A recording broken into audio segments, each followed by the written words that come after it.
Yeah, yeah. Oh, he just bought a note I can tell you all about it. Closed on 1. He closed on 2, but I he closed on 2, but I can tell you more later. But, trust me, he's no, he's how much or sorry.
You c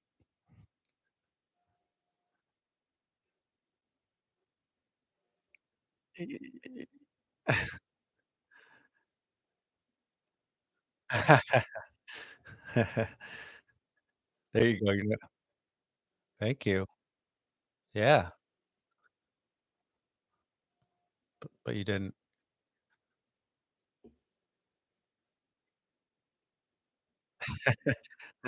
It's I'm worried about that every day. Yeah.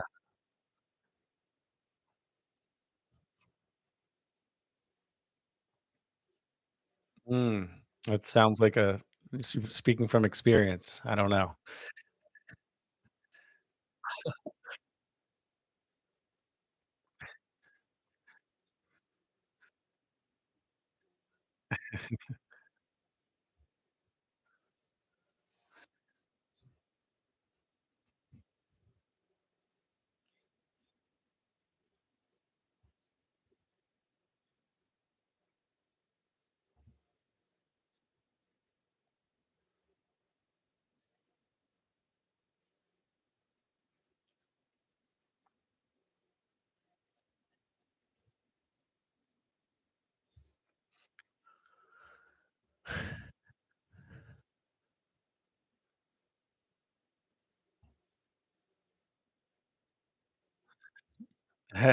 No, it's no, I mean, we've met before, but not in our hometowns. Yeah, I'm an hour and a half to 3 hours depending on traffic, but I guess northeast outside of Baltimore, Maryland. So, uh, DC, it's like people think I live right next to DC, and it may as well be Indiana. I think Chris yeah, 495, exactly.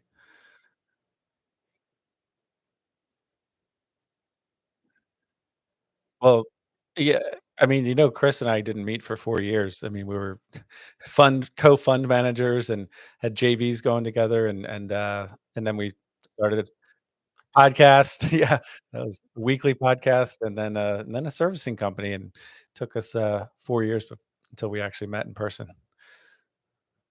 COVID was part of that too, but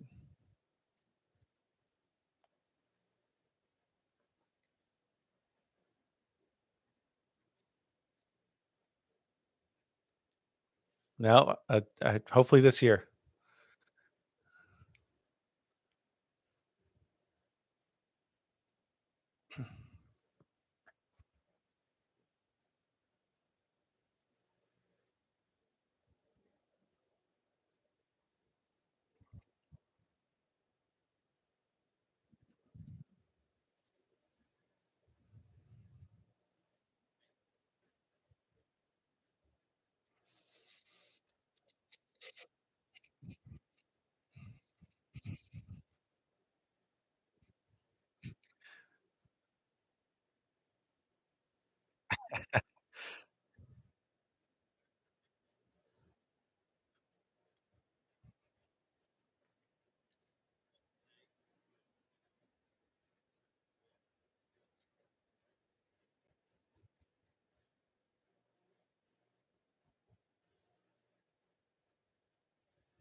Yeah, so, run a loan servicing company, BiFi Loan Servicing. I am the CEO of BiFi, and, I also do run a couple of smaller note funds. One is non-performing, and one is, more of a reperforming.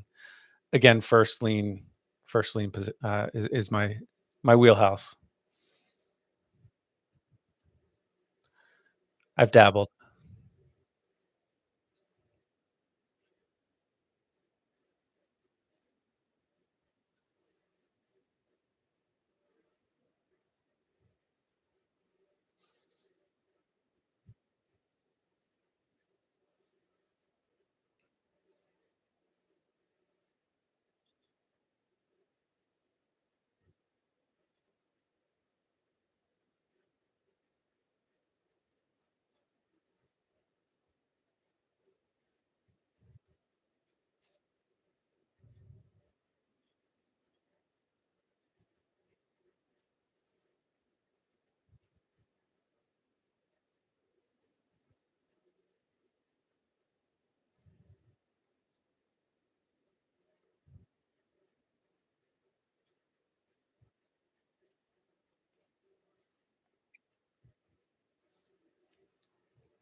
So you looking for co-hosts, Chris?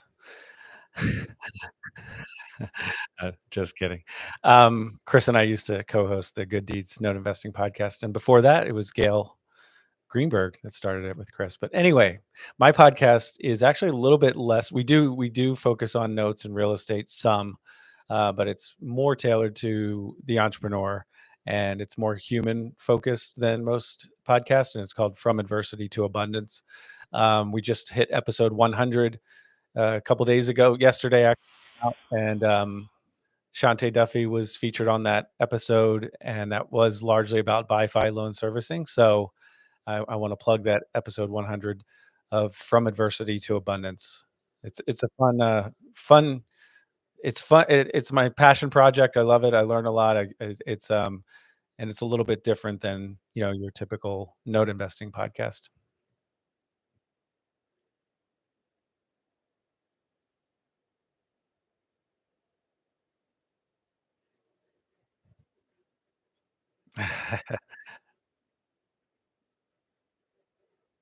Absolutely. You must be having fun.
Mhm, mhm.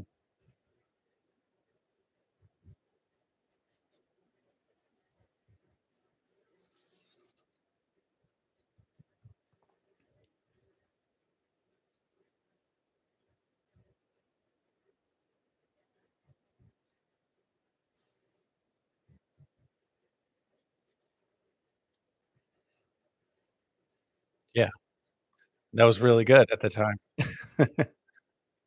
Yeah, well, yeah.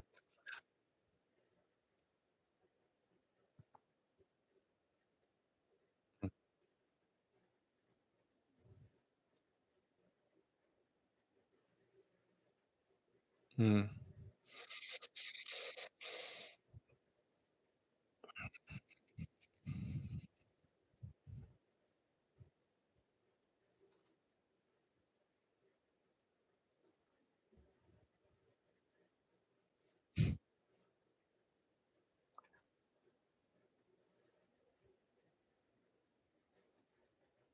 Yeah, I had on our primary residence, I had a they had a 10-10-10 through the credit union. It was 10 years at first 10 years were 2.25%, and then it jumped to 4.25 and then 6.25, but I never let it get that high.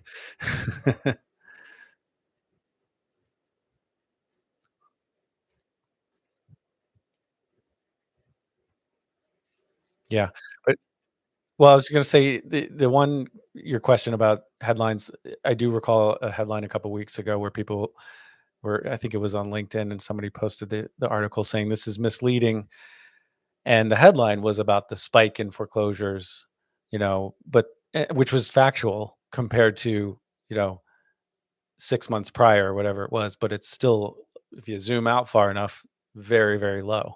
So fear sells and that those headlines get clicks, but in the grand scheme of things, it's super low. So you've got to actually read the full article, not just read the headline.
Nothing to add. Yeah.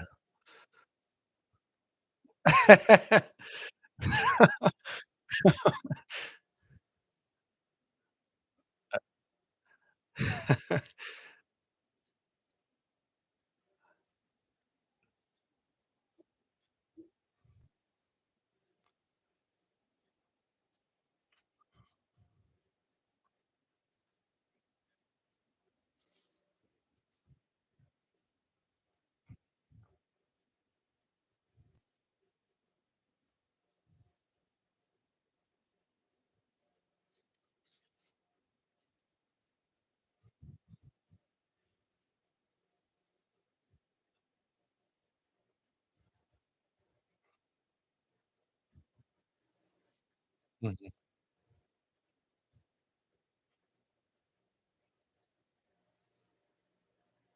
Yeah, makes total sense.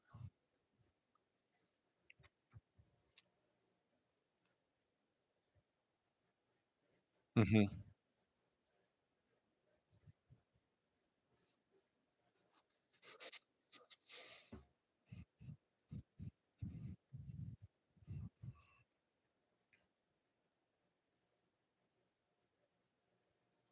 Yeah, and to Chris's oh, sorry. Yeah. Well, to Chris's point earlier, that's why we're seeing, more bankruptcies because people aren't gonna walk away from 50 to 100 grand or more in equity, right? Yeah. So, and overall transactions have slowed considerably, right, across the real estate market. So people's property values have gone way up, but they're stuck because interest rates are so high, they can't refinance out of it. They can't go buy a new house because property values are high and mortgage rates are high. So it's costs more to buy that new house. So there's just been this standstill with equity locked in into properties.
Hmm.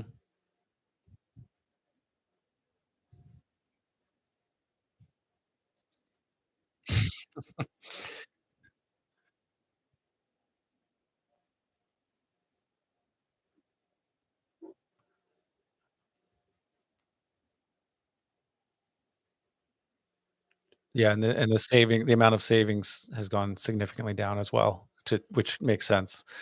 Um, yeah, I think it was a lot of free money printed, and on an individual or family level basis, generally speaking, people don't have the best, personal finance habits, and we're in a consumer economy. So here we are.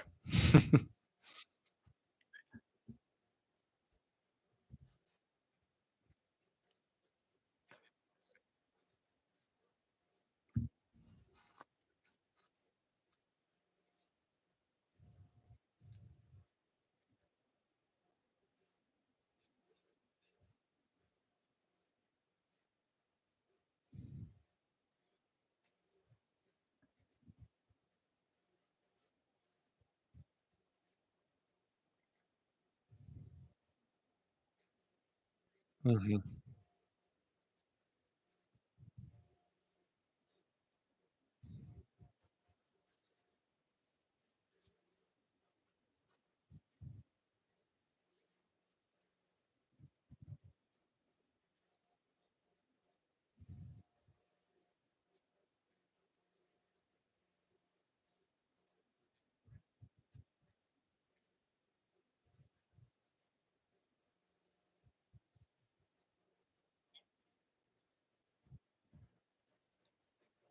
Insurance. Yeah.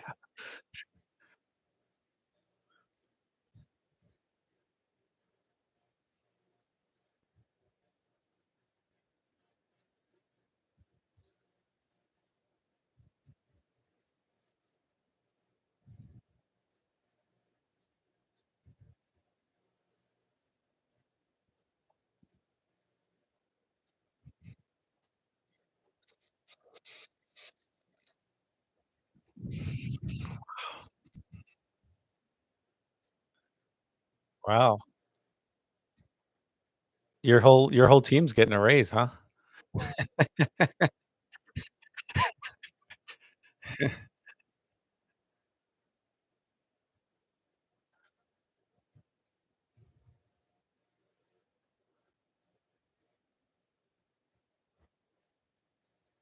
Mm.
Do you know put you under the gun here, Justin, is this did you say is this 2023 or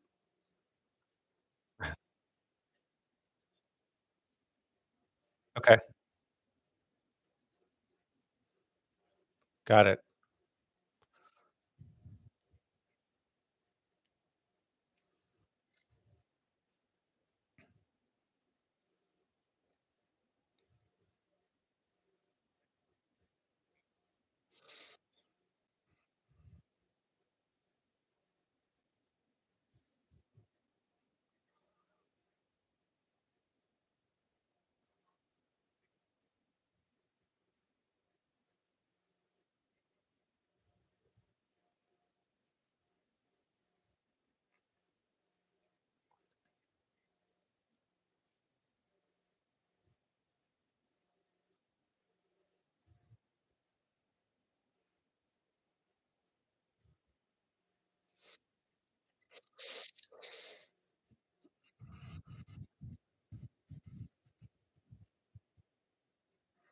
Mhm. Yeah, yeah. That's what I'm wondering too. It's same with some of on the first chart, first, list there where maybe some of those northeastern states took a big hit and now they've rebounded.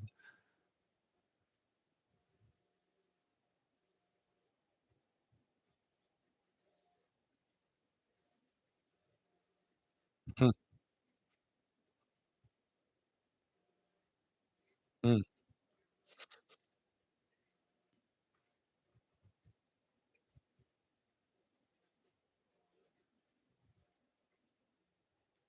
Hmm,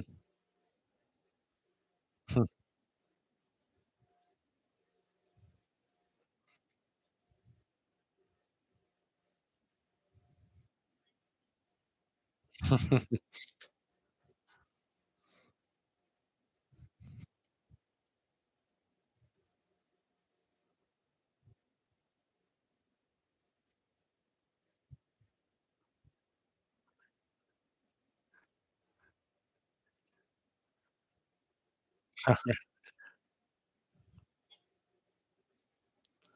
Nice.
Yeah, the thing that comes to mind, I was listening to a podcast recently from um, Ken McElroy. He's a big real estate investor. They were reviewing a lot of the data on specifically on layoffs and how you know there's obviously there's an election coming up, so generally speaking, things are going to look a little rosy in a lot across a lot of headlines. But they were saying that they were listing all the companies that have been laying large numbers of people off, and that the um, the balance of power is actually starting to shift back to the employer when in relation to employee and employer. Meaning, during COVID and the ensuing years, you could work from home and there was a lot of flexibility. You could live anywhere. People were working two jobs. But now companies are calling people back to the office, not across the board. This is very case by case and nuanced geographically, but because the revenues they're not making as much money in general, the revenues are down. Calling people back to the office is a good way to lay people off and kind of weed people out and say, well, you chose not to come back. So I know that's just an sort of anecdotal, broad brush statement, but it did sound like if you dig into the data with regard to layoffs from for some big name companies, that it's not looking so great. So and I also did see very recently that I guess yesterday the inflation rate ticked back up. Um, so in general, it's come down, but I think it ticked back up. So it's pretty nuanced when you dig into the data.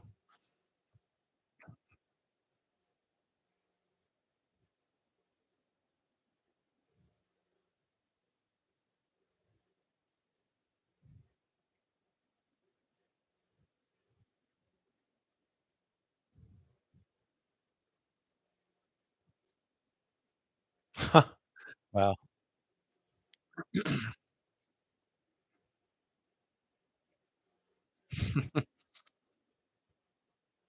Hmm. Hmm.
Yeah.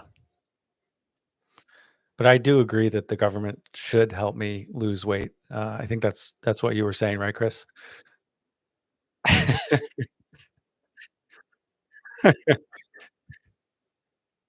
Just Justin, you made fun of me for having no comment. Now I've got comments. So, be careful what you ask for.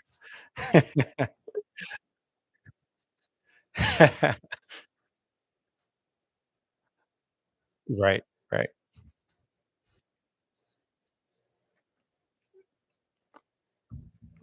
right.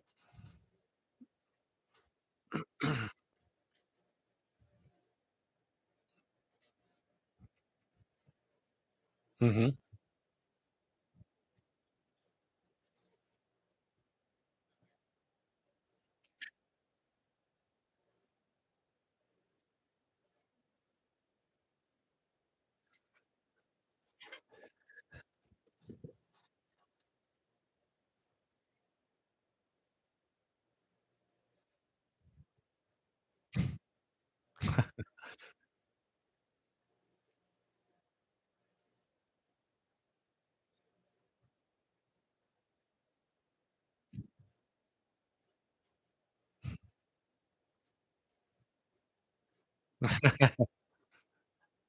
Right.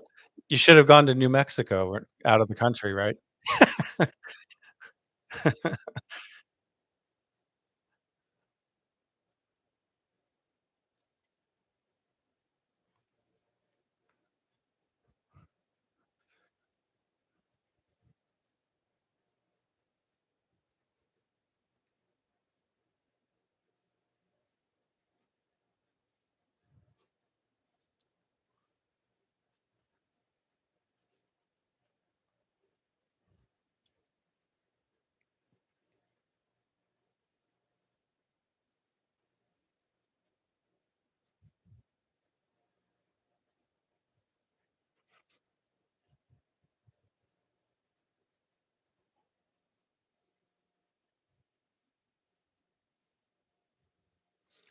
Yeah, I think, Chris is gonna have the most, no offense, Jay or Justin, but to offer here.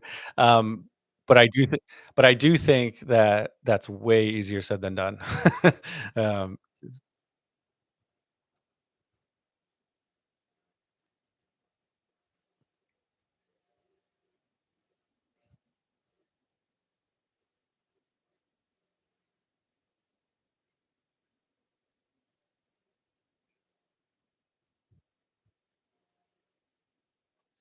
I I think it is. I I think it is spelled correctly, but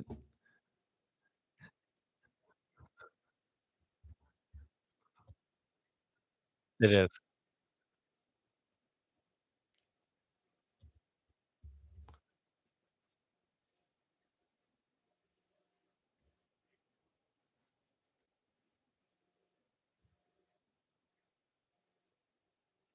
Mm.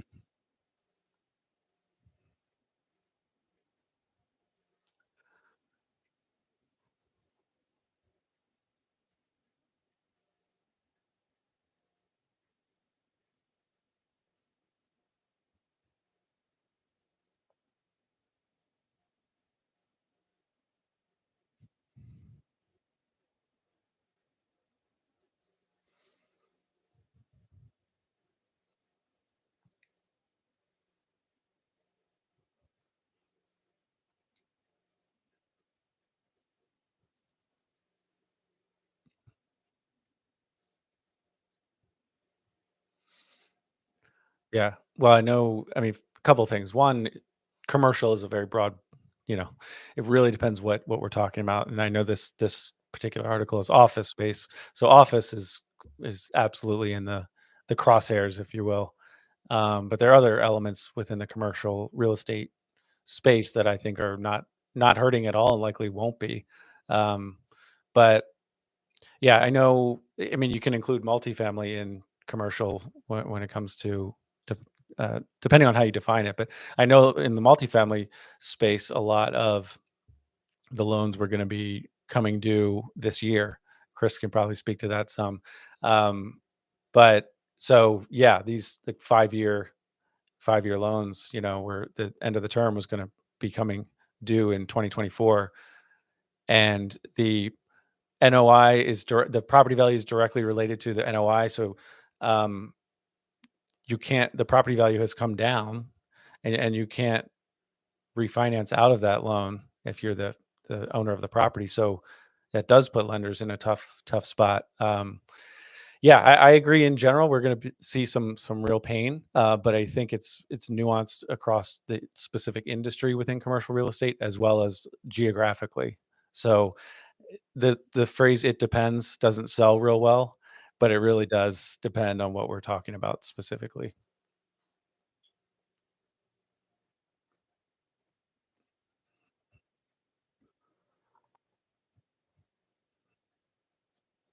Mm, mhm,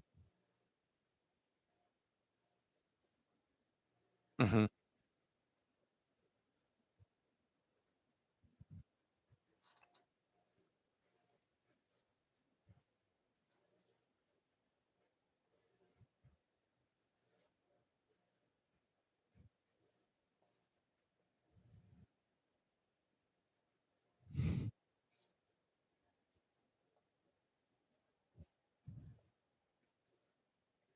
mhm.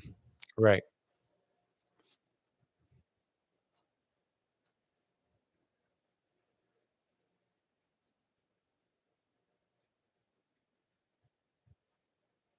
Mhm,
mm.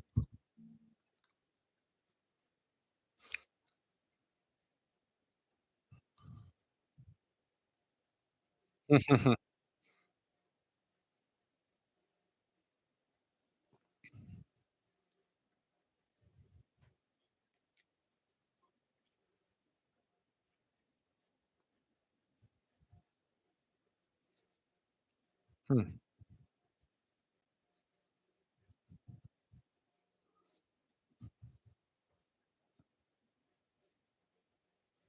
hmm,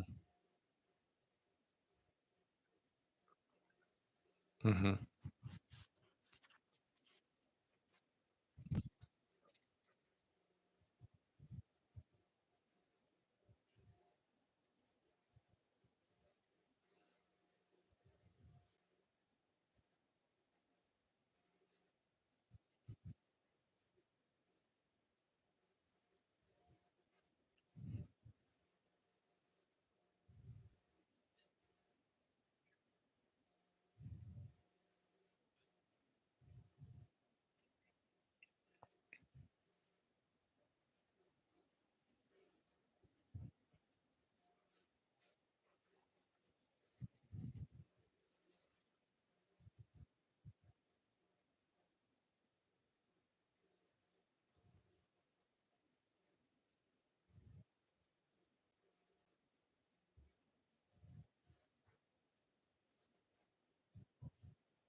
It looks like is that how'd you get Chris's signature on there for Chicago?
Yeah, I mean, I think, the first thing I'll say is, my personal opinion is you should gain, knowledge at asset management or know what you're doing before you go out and raise capital.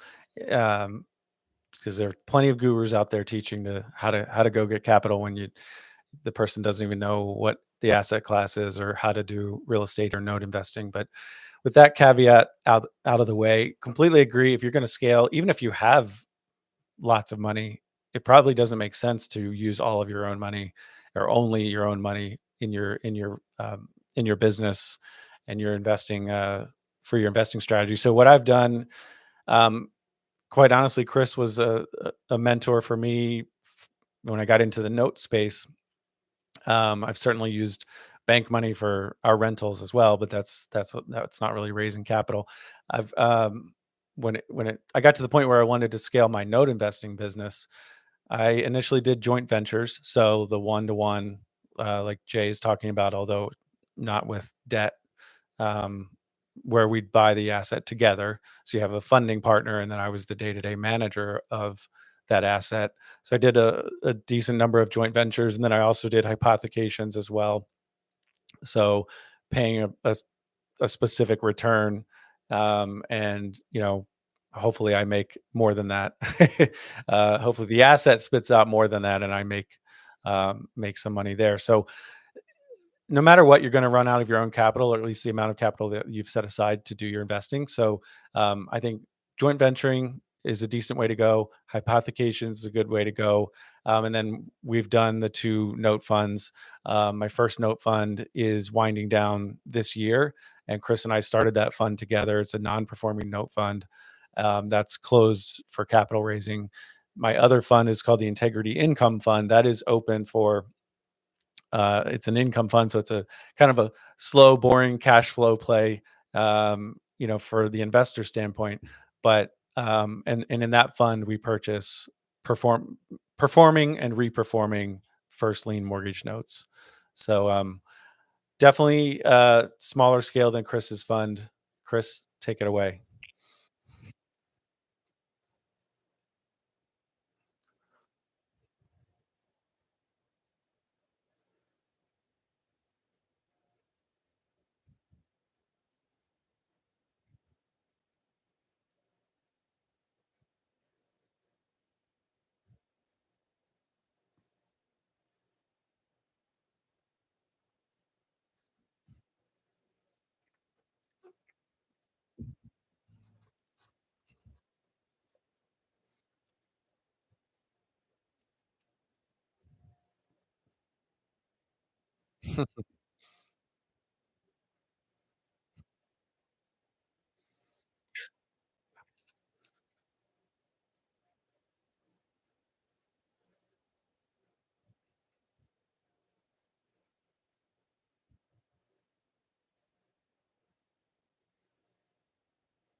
Mm-mm.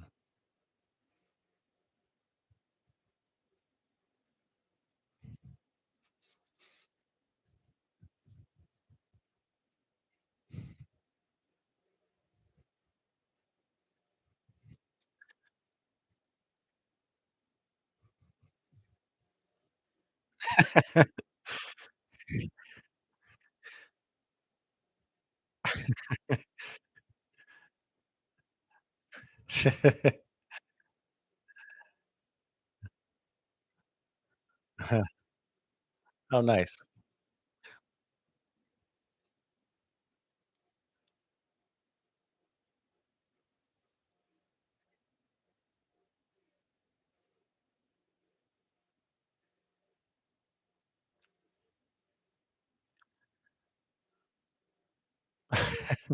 No, no. 2010 is when I we bought our first rental. So, but truly actively for about 10 years now. No, still own it. No, actually, I have the same tenant in that rental. I advertised in Craigslist, and he's this divorced guy. He's the best tenant. The numbers aren't amazing, but it is really passive as far as rentals go. But yeah, exactly. But, um, genius.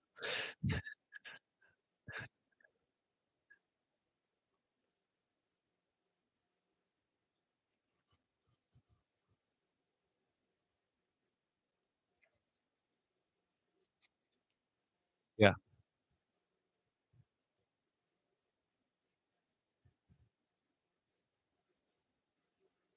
Well, I do think just it's important. I know we're almost out of time, but just to think through whether you actually want to, raise certainly go the fund route.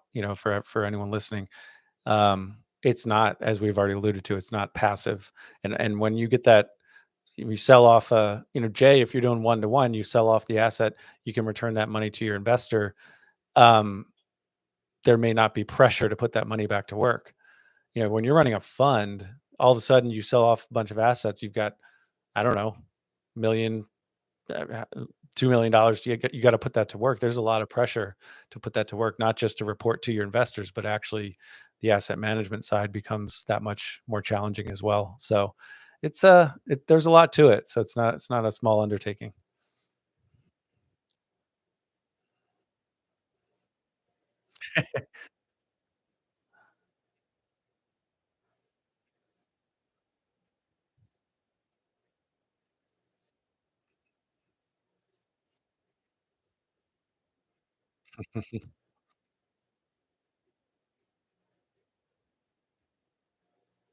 Yep.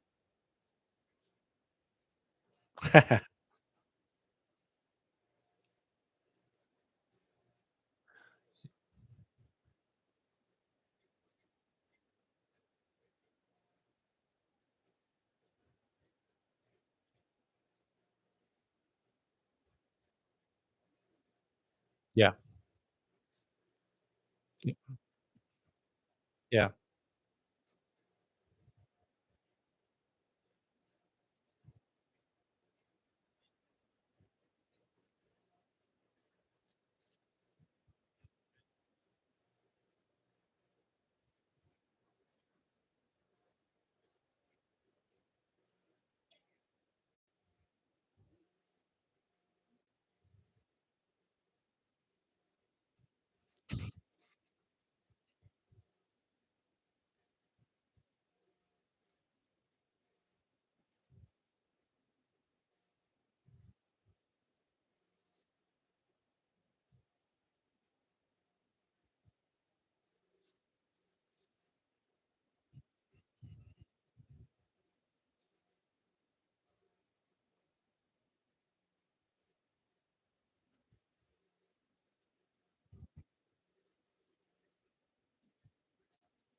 Yeah, I definitely have.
25,000. Yeah.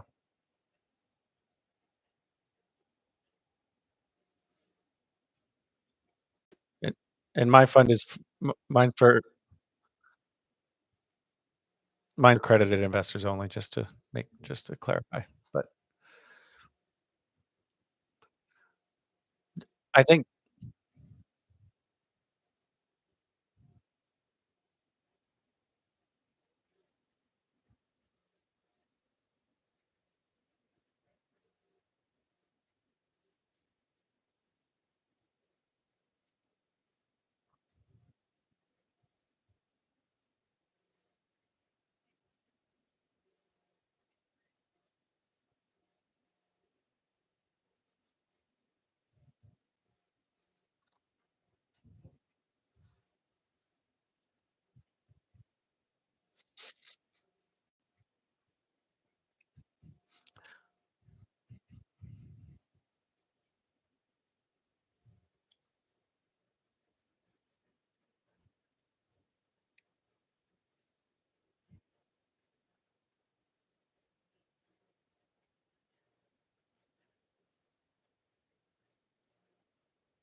Yep.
Yeah. Yeah, another piece of advice is if you really do wanna get in as a active investor rather, maybe buy a partial for 5 to $10,000 if you don't have $50,000 to put to work. But the reality is you're gonna need some time to educate yourself and partner up with someone who knows what they're doing, and maybe even work for someone who needs help with portfolio management or something like that. But a partial or hypothecation is another way to get in for potentially less capital.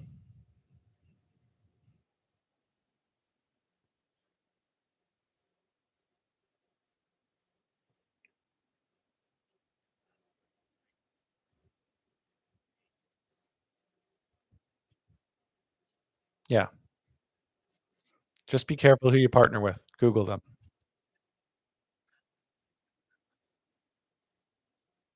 Yes.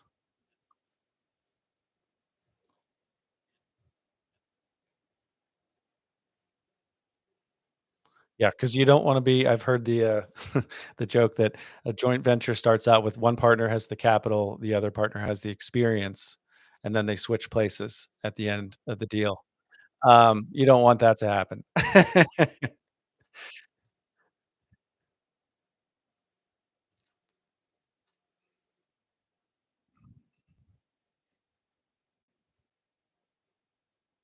Mhm.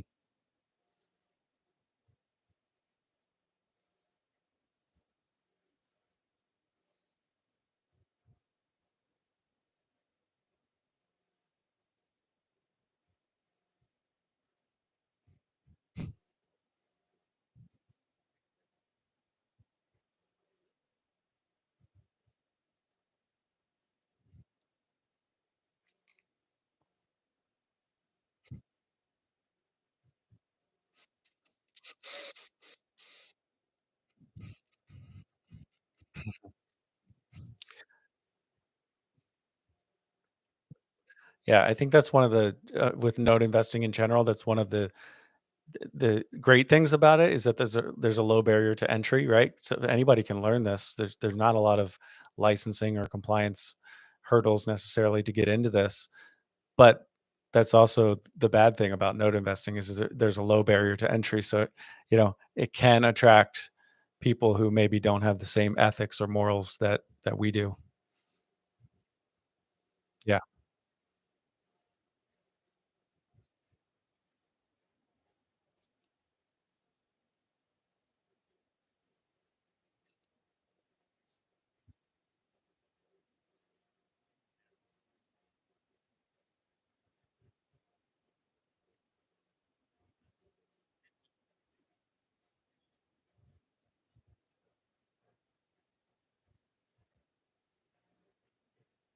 Mm. I'm in Chris's fund right now, FYI. I I I I wouldn't necessarily recommend it.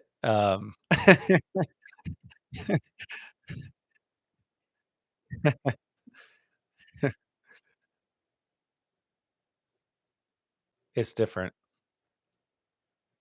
Yeah, yeah, yeah. Mhm. Yeah, yeah. Mhm, mhm,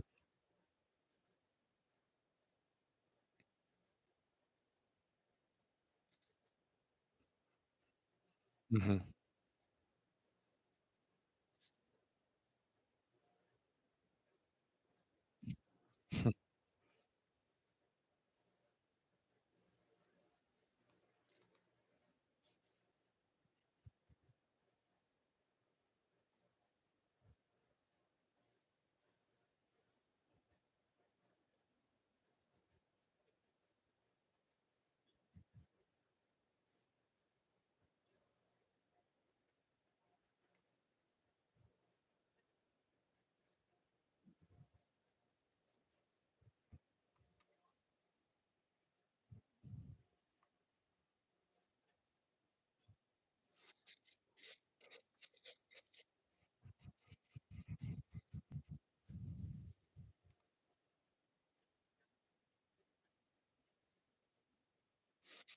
Integrity Income Fund, yep, yep.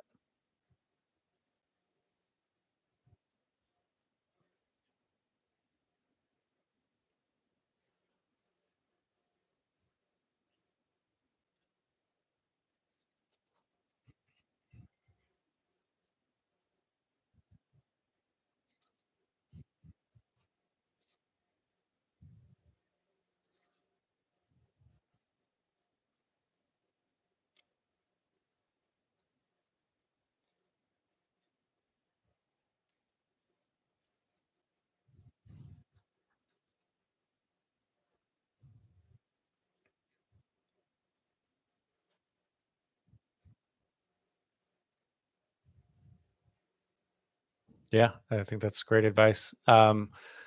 We all have different niches within this niche, and, so feel free to reach out. I've got, BiFi loan servicing if you're an, active note investor. If you want a servicing company that's uh, was built by investors for investors, and then I have the Integrity Income Fund, which is for accredited passive investors. But and like Chris said, there's no better way to spend Valentine's than with you guys. You know,